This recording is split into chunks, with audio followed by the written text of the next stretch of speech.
นี่กำลังซับเป็ดนะครับนักซับยอดเยี่ยมแห่งปีโอ้โหสุดยอดฝีมือการซับนี่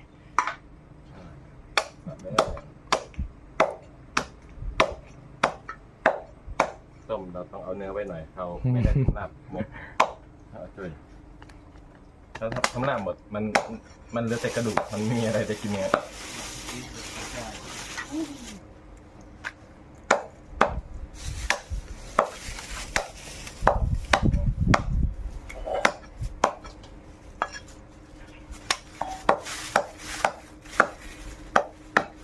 คิ้วให้อะไรให้น้ำลายไหลหน่อย